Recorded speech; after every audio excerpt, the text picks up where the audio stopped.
বিসমিল্লাহির রহমানির রহিম। আমি আমার পিতা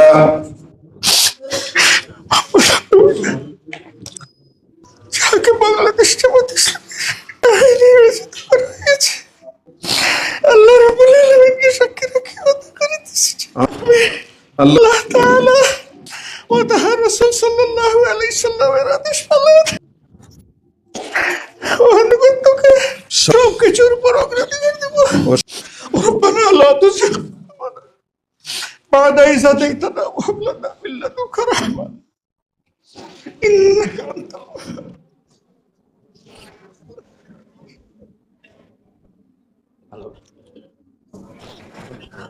আমি এই জন্য বিগলিত চিত্তে আল্লাহ তাআলার দরবারে সকল ভুল ত্রুটি নাফরমানি গুনাহ খাতার জন্য অন্তরের অন্তঃস্থল থেকে মহান রবের দরবারে ক্ষমা প্রার্থনা করছি।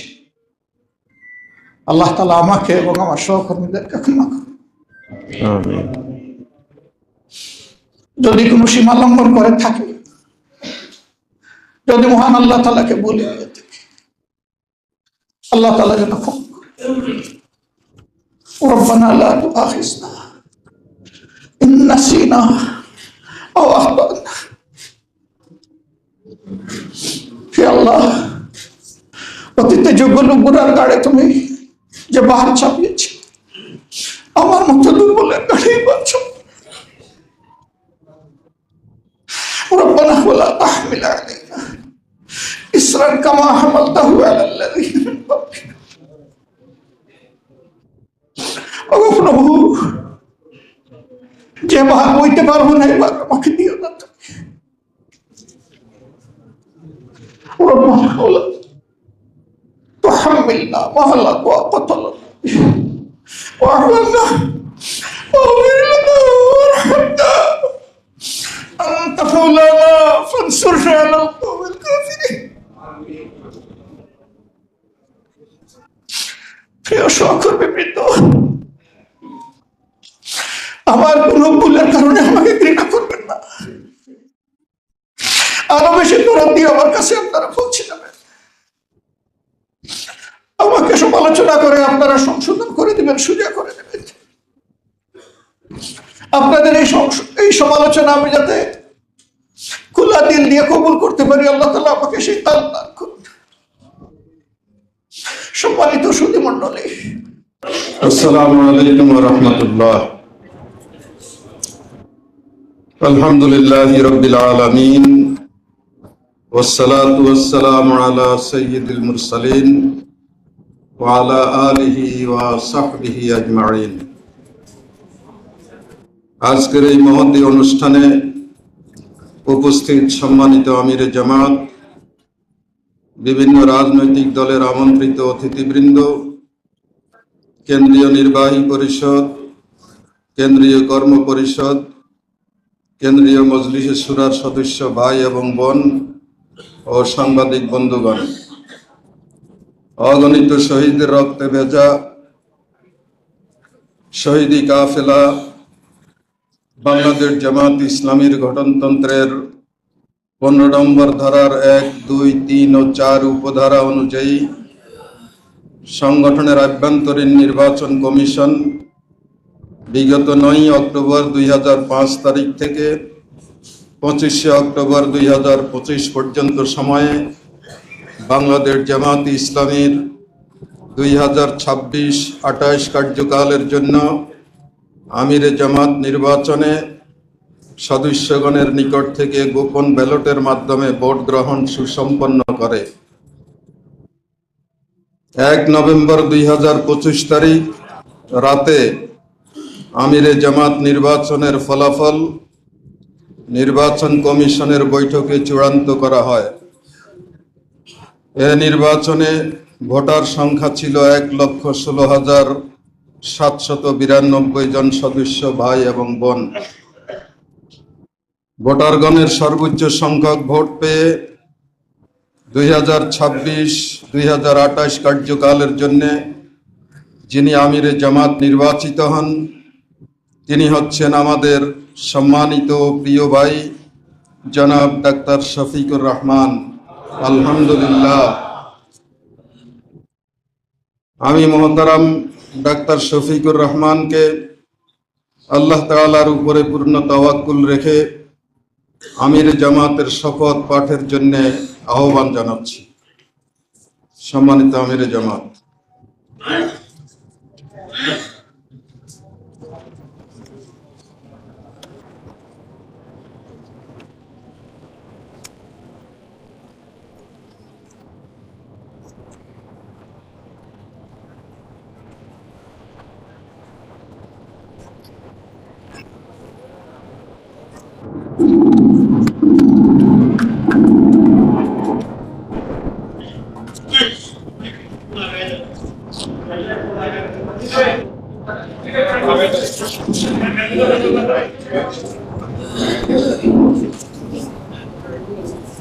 বিসমিল্লাহির রহমানির রহিম।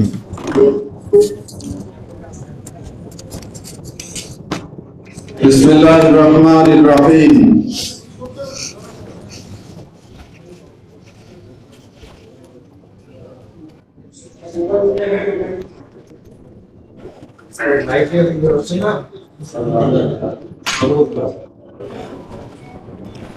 বিসমিল্লাহির রহমানির রহিম। আমি নাম বলুন। আমি মোহাম্মদ শফিকুর। পিতা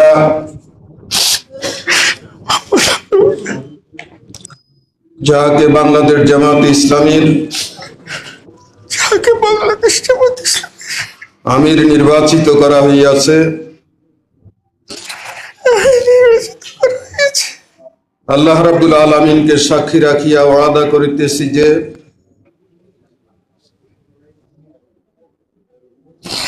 আল্লাহ রাব্বুল আলামিনকে সাক্ষী রেখে ওয়াদা করিতেছি যে আমি আল্লাহ তাআলা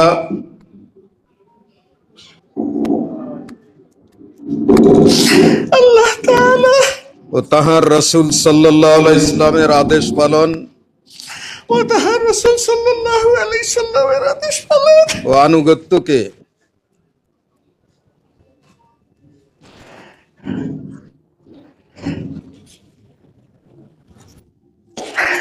ও আনুগত্যকে সবকিছুর উপর অগ্রাধিকার দেব সবকিছুর উপর অগ্রাধিকার দেব ও সর্বাধিক গুরুত্বপূর্ণ মনে করিব।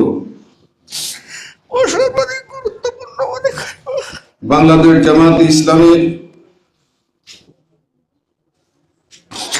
বাংলাদেশ জামাত ইসলামী উদ্দেশ্য ও লক্ষ্য হাসিলের জন্য উদ্দেশ্য ও লক্ষ্য হাসিলের জন্য জান প্রাণ দিয়া কাজ করাকে জান প্রাণ দিয়ে কাজ করাকে আমার প্রধানতম কর্তব্য মনে করিব। আমার প্রধান কর্তব্য মনে করিব। নিজস্ব ব্যক্তিত্ব নিজস্ব ব্যক্তিত্ব ও ব্যক্তিগত স্বার্থ সুবিধা অপেক্ষা ও ব্যক্তিগত স্বার্থ জামাতের স্বার্থ উহার দায়িত্ব সমূহকে অগ্রাধিকার দান করিব। জামাতের স্বার্থ ও উহার দায়িত্ব সমূহকে অগ্রাধিকার দান করিব। ও উহার দায়িত্ব সমূহকে অগ্রাধিকার দান করিব। জামাত সদস্যগণের মধ্যে জামাত সদস্যগণের মধ্যে সর্বদাই নিরপেক্ষতা সর্বদাই নিরপেক্ষতা ন্যায় পরায়ণতা ন্যায়পরায়ণতা ও ইনসাফের ভিত্তিতে ফয়সালা করিব। ও ইনসাফের ভিত্তিতে ফয়সালা করিব। জামাতের আমানত সমূহের জামাতের আমানত সমূহের পূর্ণ হেফাজত ও রক্ষণাবেক্ষণ করিব। পূর্ণ হেফাজত ও রক্ষণাবেক্ষণ করিব। নিজে জামাতের গঠনতন্ত্র মানিয়া চলিব। নিজে জামাতের গঠনতন্ত্র মানিয়া চলিব এবং তদনুযায়ী জামাতের সংগঠন ও শৃঙ্খলা এবং তদনুযায়ী জামাতের সংগঠন কায়েম করিবার কায়েম করিবার ও কায়েম রাখিবার জন্য পূর্ণ মাত্রায় চেষ্টা করিব। ও কায়েম রাখিবার জন্য পূর্ণ মাত্রায় চেষ্টা করিব। জামাতের সকল সিদ্ধান্তের জামাতের সকল সিদ্ধান্তের সঠিক বাস্তবায়ন সঠিক বাস্তব ও তদারক করিব। ও তদারক করিব। আল্লাহ তাআলা আল্লাহ তাআলা আমাকে ওয়াদা পালনের আমাকে এই ওয়াদা পালনের তৌফিক দান করুন। তৌফিক দান করুন। আমিন আমিন সুম্মা আমিন। ربنا لا تزغ بعد إذ هديتنا وهب لنا من لدنك رحمة إنك أنت الوهاب.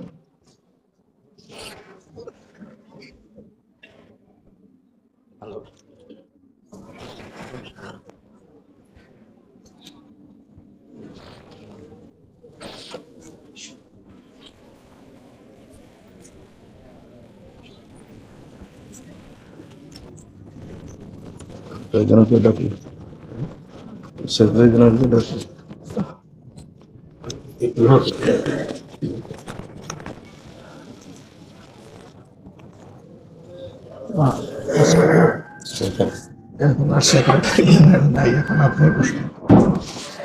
ঘোষণা দিলে তখন সবাই যার যার জায়গাতে এখন তো বক্তব্য প্রতিবন্ধ এবং সভা সদস্যদের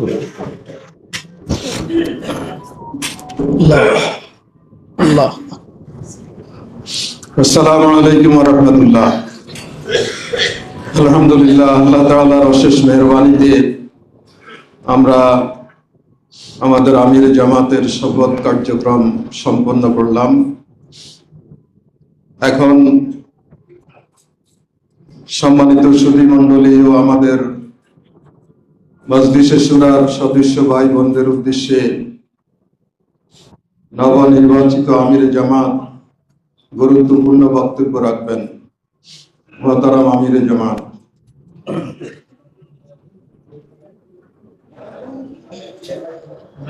মাইকটা বন্ধ করে দাও, একটা মাইক বন্ধ করে দাও, দুইটা একসাথে চললে ঝামেলা হবে।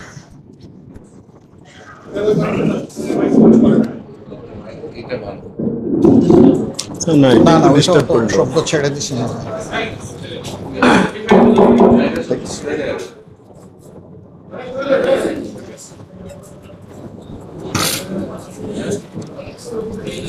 আসসালামু আলাইকুম ওয়া রাহমাতুল্লাহ।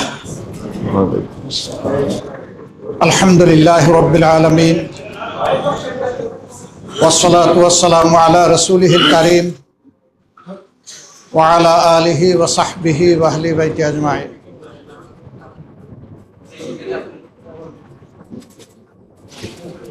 বাংলাদেশ জামাত ইসলামের গঠনতন্ত্রের ধারাবাহিকতা অনুযায়ী প্রতি 3 বছর পর পর কেন্দ্রীয় সংগঠনের নির্বাচন অনুষ্ঠিত হয়। এই তোমরা একটু উঠায় দাও না, এটা মুখের সাথে অ্যাডজাস্ট করতে হবে তো, উঠায় দাও।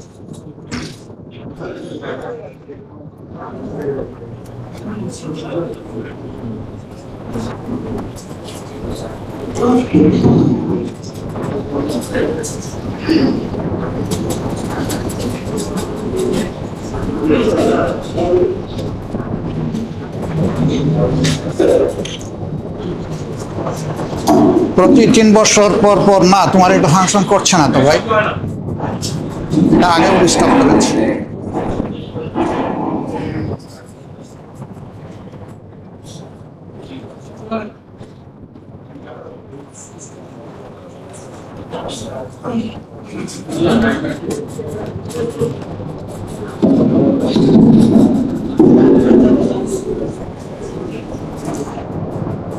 বাংলাদেশ জামাত ইসলামের গঠনতন্ত্রের ধারাবাহিকতা অনুযায়ী প্রতি 3 বছর পর পর কেন্দ্রীয় সংগঠনের নির্বাচন অনুষ্ঠিত হয়ে থাকে। সেই হিসাবে চলমান সেশনটি এবছরের ডিসেম্বরে শেষ হওয়ার কথা, কিন্তু ঐতিহ্যগতভাবে বাংলাদেশ জামাত ইসলামী ডিসেম্বর আসার আগেই তার কার্যক্রম শুরু করে থাকে।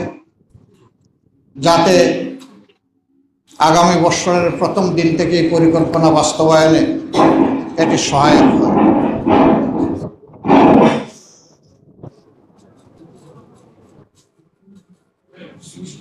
এবছরও অনুরূপভাবেই সেশন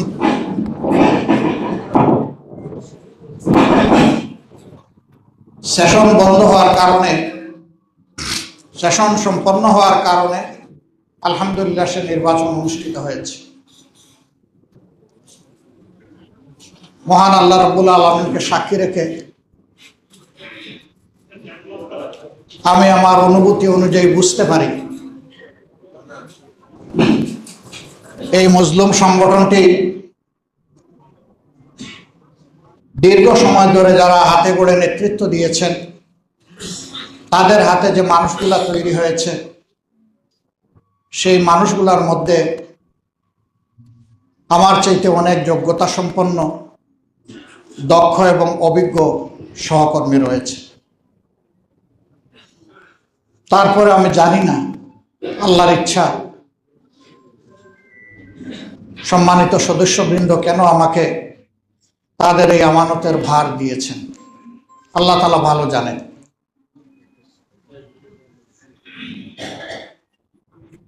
আমি নিজেকে এই দায়িত্বের জন্য মোটেই যোগ্য মনে করি না। এটি যদি আমার আল্লাহ তাআলার ফয়সালা হয়ে থাকে, তাহলে বিশেষভাবে আমার সহকর্মীদের কাছে আমার অনুরোধ, আমি আপনাদের একজন ভাই, আমি আপনাদের মতোই একজন। অতীতের দিনগুলোতে আমি একাই সংগঠন পরিচালনা করি নাই, আমরা সম্মিলিতভাবে এই সংগঠন পরিচালনা করার চেষ্টা করেছি। এই সংগঠন পরিচালনার মাধ্যমে ভালো যদি কিছু অর্জন হয়ে থাকে, সেটি আল্লাহ তাআলার একান্ত মেহেরবানি এবং আমাদের সহকর্মীদেরই অবদানের কারণে। কিন্তু ভুল ত্রুটি যা হয়েছে,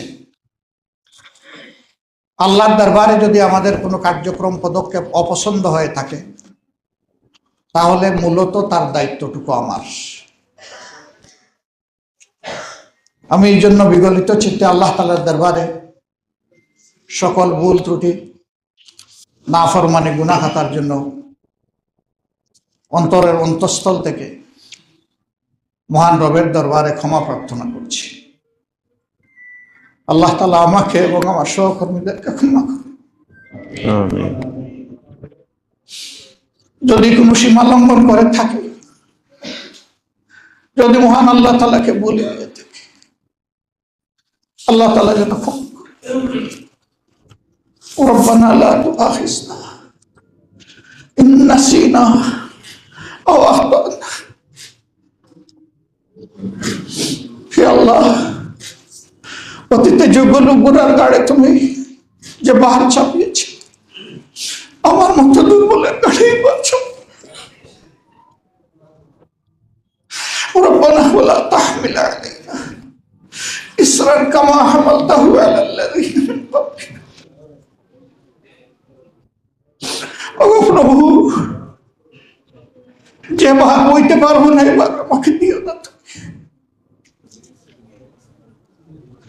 ربنا ولا تحملنا ما لا طاقة لنا واعف عنا واغفر لنا وارحمنا أنت مولانا فانصرنا على القوم الكافرين. প্রিয় সহকর্মীবৃন্দ,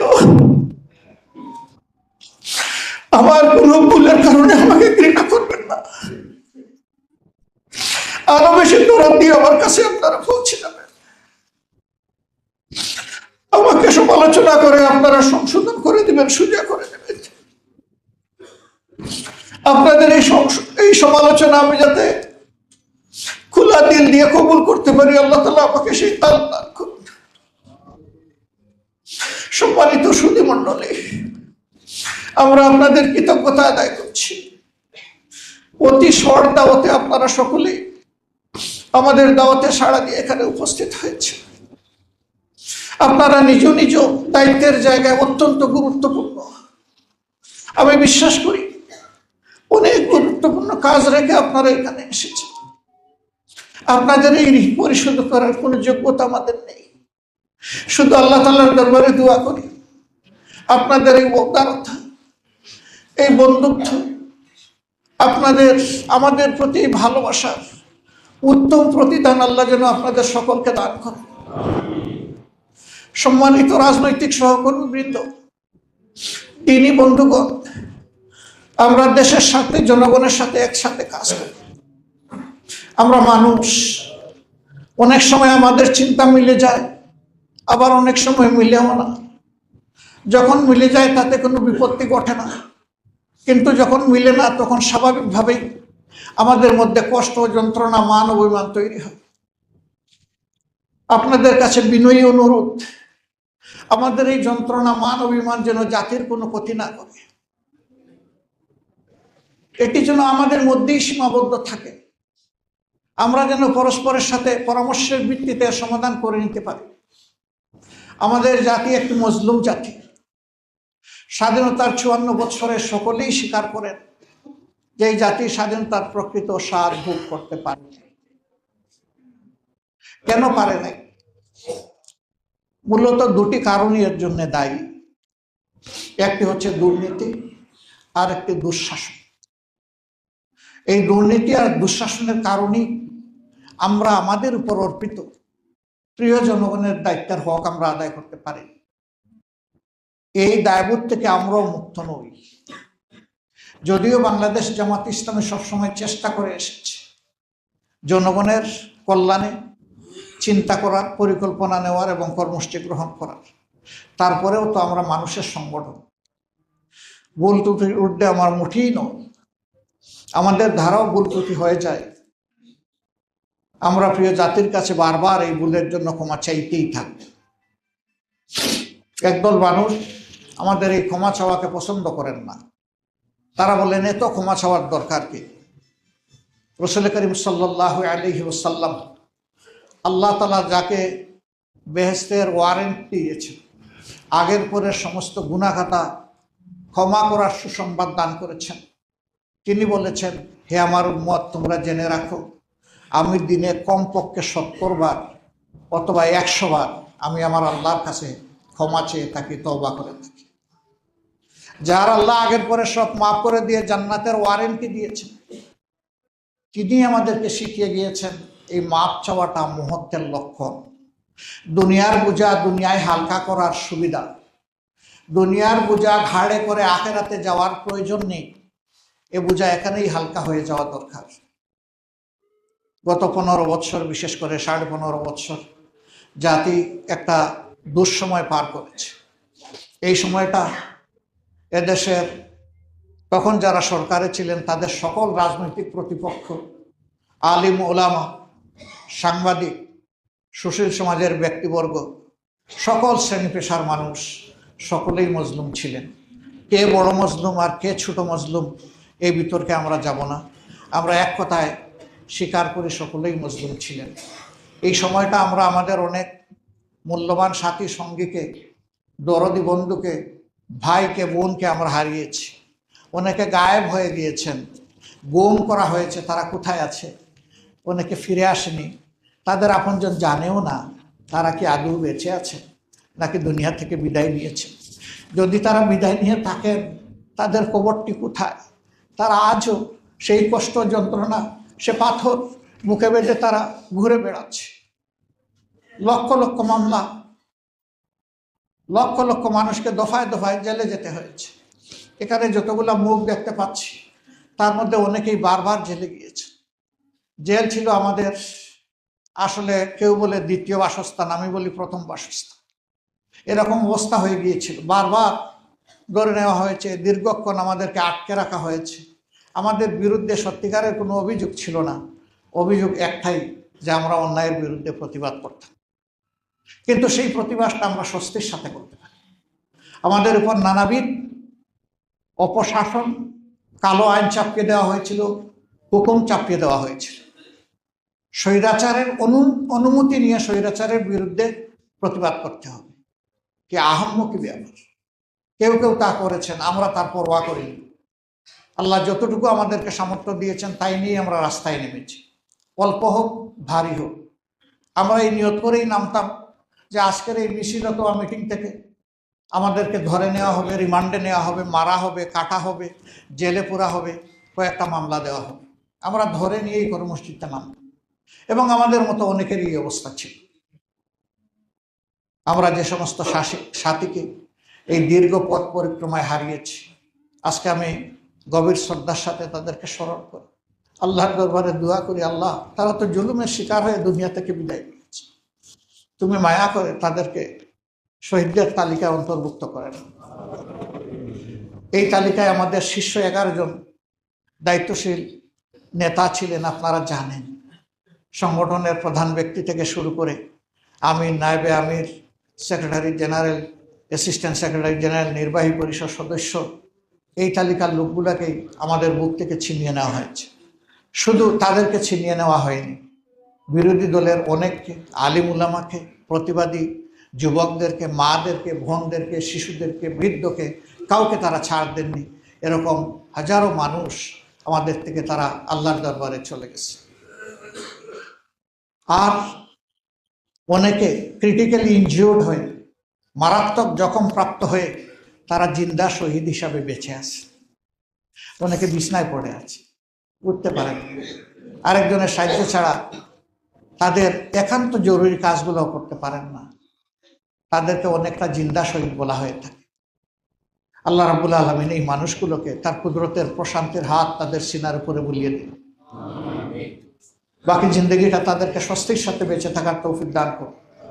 তাদেরকে ইমানের উপর আল্লাহ তাআলা অবিচল অটল করে দিন। দেশপ্রেম দিয়ে তাদের কল্পকে আল্লাহ পরিপূর্ণ করে দিন। আর এই সব মানুষগুলোর প্রতি আমাদেরকে দায়বোধ পোষণ করার অন্তরে এমন একটা মন আল্লাহ আমাদেরকে দান করুন, আমরা যেন তাদের এই অবদানের কথা গভীর শ্রদ্ধার সাথে স্মরণ করে আজীবন কৃতজ্ঞতা প্রকাশ করতে পারি। আল্লাহ তাআলা সেই তৌফিক আমাদেরকে দান করুন।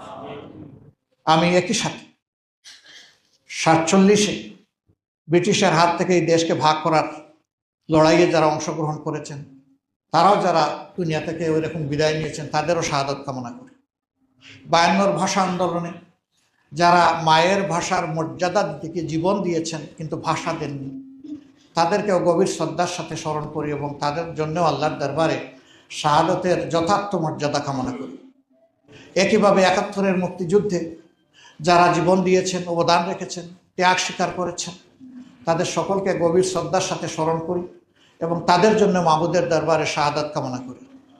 যারা বেঁচে আছেন ট্রমা নিয়ে, আল্লাহ তাআলার দরবারে দোয়া করি যতদিন বেঁচে থাকবেন এই জীবনটা তাদের জন্য সম্মানের হয়। যখন আল্লাহ তাআলার কাছে চলে যাবেন, ঈমান নিয়ে তারা যেন চলে যেতে পারেন এবং সেখানেও যেন আল্লাহ তাআলা তাদেরকে অপমানের হাত থেকে রক্ষা করে সম্মান দান করেন। 90-এর গণ আন্দোলনে ভূমিকা রেখে জাতির একটা টার্নিং পয়েন্টে যারা অবদান রেখেছিলেন, আমরা তাদেরকে গভীর শ্রদ্ধার সাথে স্মরণ করি। আমাদের এই এক সহকর্মী ডাক্তার মিলন এবং আরও যারা এখানে নিহত হয়েছিলেন, আল্লাহ তাদেরকেও শহীদ হিসাবে কবুল করুন। বিশেষভাবে গত 15.5 বছর তিলে তিলে ধুকে ধুকে যারা দুনিয়া থেকে বিদায় নিয়েছেন, তাদের জন্য একই দোয়া। আর 24 জুলাই আন্দোলন যেটাকে বলা হয়, এই আন্দোলনে যে তরুণ ছাত্র সমাজ বুক চিতিয়ে লড়াই করে আমাদেরকে মুক্তির এই স্বাদটুকু এনে দিয়েছে, আমি তাদের প্রতি গভীর কৃতজ্ঞতা জ্ঞাপন করছি এবং তাদেরকে অন্তরের অন্তঃস্থল থেকে আমার এবং প্রিয় সংগঠনের পক্ষ থেকে, মজলুম জনগণের পক্ষ থেকে আমি তাদেরকে অভিনন্দন জানাচ্ছি। দোয়া করি তাদের এই অবদানের ঐতিহ্যকে ধরে রেখে আগামীতেও যুব সমাজ সকল অন্যায় এবং ফেসিবাদের বিরুদ্ধে যেন যথার্থ ভূমিকা পালন করতে পারে। তবে যুব সমাজের জীবনটা শুধুমাত্র প্রতিবাদে প্রতিবাদে কাটবে না, তাদের প্রত্যাশার জায়গা পূরণেও যেন আমরা সকলে মিলে সমবেতভাবে সকল সংকীর্ণতার ঊর্ধ্বে উঠে একসাথে কাজ করতে পারি। আল্লাহ যেন আমাদেরকে সেই তৌফিক দান করেন। সম্মানিত সুধী মণ্ডলী এবং প্রিয় সহকর্মী বৃন্দ, ইতিহাসের একটা গুরুত্বপূর্ণ বাঁকে এসে আমরা দাঁড়িয়েছি। আগামী ফেব্রুয়ারিতে নির্বাচন হওয়ার কথা। আল্লাহ তাআলার দরবারে দোয়া করি, বহুদিনের পিপাসার্থ এদেশের জনগণকে, ভোটারকে আল্লাহ তাআলা তার বিশেষ ব্যবস্থাপনায় সীমাহীন দয়া করে একটা সুষ্ঠু নির্বাচনের জন্য ব্যবস্থা করে দেন। এবং এই ক্ষেত্রে আমরা যারা রাজনৈতিক দলগুলো আছি, দলের স্বার্থকে না দেখে জনগণের ভোটের প্রতি শ্রদ্ধা নিবেদন করে আমরা যেন খোলা অন্তরে আগামীর রাজনীতি করতে পারি। আল্লাহ যেন এই তৌফিক দান করেন। আমি আমাদের প্রিয় দলীয় সহকর্মী সহ দেশবাসীর প্রতি অনুরোধ জানাবো, কোনো দল কিংবা ব্যক্তির অন্ধ প্রেমে আমরা কেউ মশগুল হব না। আমাদের প্রেম ভালোবাসা আল্লাহর জন্যে, তারপরে এই জমিনের জন্যে, তারপরে এই দেশের মানুষের জন্যে। এই ভালোবাসা হবে আপুসহীন, এখানে কোনো কিন্তু বাট নাই, এটা সকল বাট কিন্তু ঊর্ধ্বে। সেই দেশপ্রেম অন্তরে ধারণ করে আমরা যেন সত্যিকার অর্থে আগামী নির্বাচনকে অর্থবহ করে তুলতে পারি। আমরা যেন প্রমাণ করি যে এই বাংলাদেশ আগের যে বিধ্বস্ত রাজনীতি ছিল, রাজনীতির যে অপসংস্কৃতি ছিল, সেই কালো ছায়া থেকে বেরিয়ে এসেছে, একটি নতুন বাংলাদেশ জন্ম নিয়েছে। যেই বাংলাদেশের জন্য প্রত্যাশা করে বসে আছে 18 কোটি মানুষ দেশে এবং বিদেশে। আজকের এই মুহূর্তে আমরা আমাদের সমস্ত প্রবাসী ভাই বোনদেরকে বিশেষভাবে স্মরণ করছি।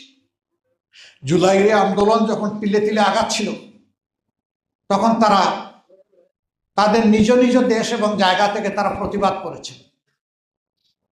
আর প্রতিবাদের সবচেয়ে বড় হাতিয়ারও তারা সে সময় প্রয়োগ করেছিলেন, তারা রিমিটেন্স শাটডাউন ঘোষণা করেছিলেন। ফ্যাসিস্ট সরকারের ত্বক এইটা কাঁপিয়ে দিয়েছিল। আমরা তাদেরকে রিমিটেন্স যোদ্ধা বলি, কিন্তু আসলে বীরদেরকে আমরা সেইভাবে সম্মান করি না। এটি আমাদের জন্য জাতীয় লজ্জার ব্যাপার। আমাদের বীরদেরকে আমরা যেন যথার্থ সম্মান দিতে পারি। এখন থেকে প্রত্যেকটি দলের ম্যানিফেস্টো, কর্মসূচি এবং পরিকল্পনায় তা থাকা উচিত। তাদের ভোটের অধিকার পর্যন্ত ছিল না। এবার আমরাও দাবি করেছি, অনেকেই দাবি করেছেন। সেই দাবির প্রেক্ষিতে সরকার এই দাবি মেনে নিয়ে প্রথমবারের মতো প্রবাসীদেরকে ভোটের অধিকার দেওয়ার উদ্যোগ নিয়েছে।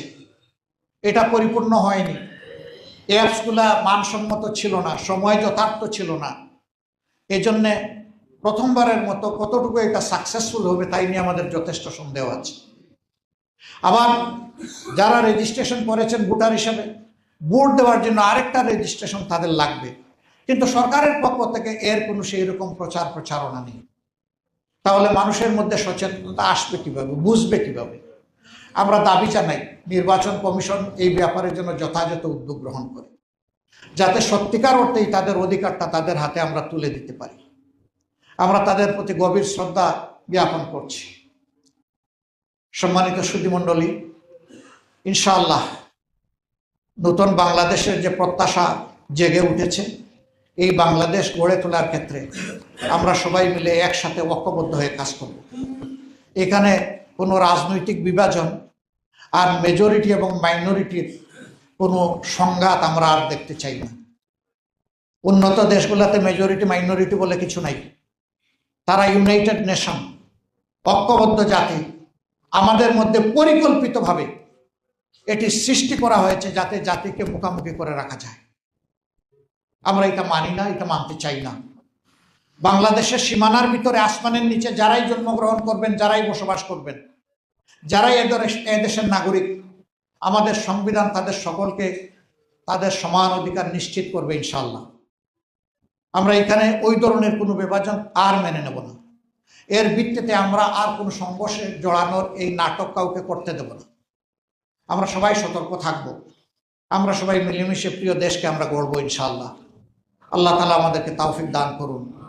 আমি সম্মানিত সুধীমণ্ডলী, রাজনৈতিক সম্মানিত শীর্ষ নেতৃবৃন্দ যারা এসেছেন, তাদেরকে আরেকবার অন্তরের অন্তঃস্থল থেকে গভীর কৃতজ্ঞতা এবং ধন্যবাদ জ্ঞাপন করছি এবং দোয়া করি আগামীর দিনগুলোতে আজকের এই সৌহার্দ্যমূলক পরিবেশটা আমরা অক্ষুণ্ণ রেখে এই জাতিকে যেন আমরা গড়ে তুলতে পারি।